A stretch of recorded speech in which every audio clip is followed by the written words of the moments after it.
how do older people in their 60s and 70s cope in US prisons, like old timers? Um, well, they cope well actually, because what generally happens is the youngsters, the young lads what come in, they kind of get assigned to an old person.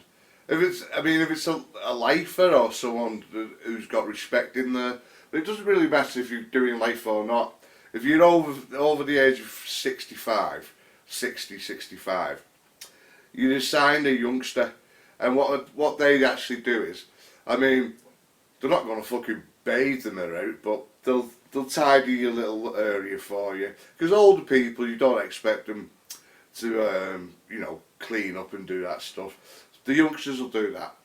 But most importantly is when a lot of people are out on the rec yard, that's a lot of the time where other races will start a riot. Because all you say, like, all the white boys are out there working out and doing stuff like that. So it's time for them to kick off inside. And as soon as it kicks off, everything closes.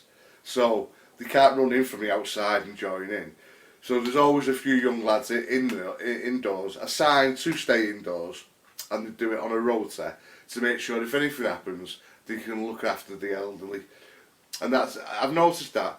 England prisons don't do that. It's everyone for themselves in England prisons. But in America, it might be ruthless for a lot of things, but for that, I think it's a nice touch.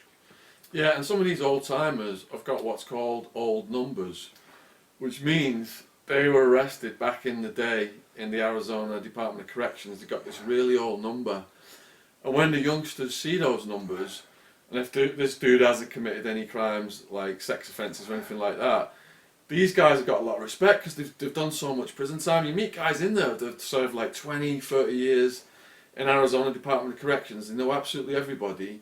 You know, they don't have to prove themselves anymore. They put in work when they were younger, earn their stripes, and they get respected by the younger people. Yeah, and they have really good stories too. I mean, some of them know like the Dirty Dozen and like people. Some of them know the original people who started.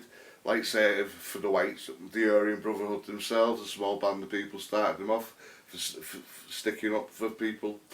So yeah, it's they have a lot of interesting stories. Some of them grumpy old gets too, like, but you've got to expect that, haven't you?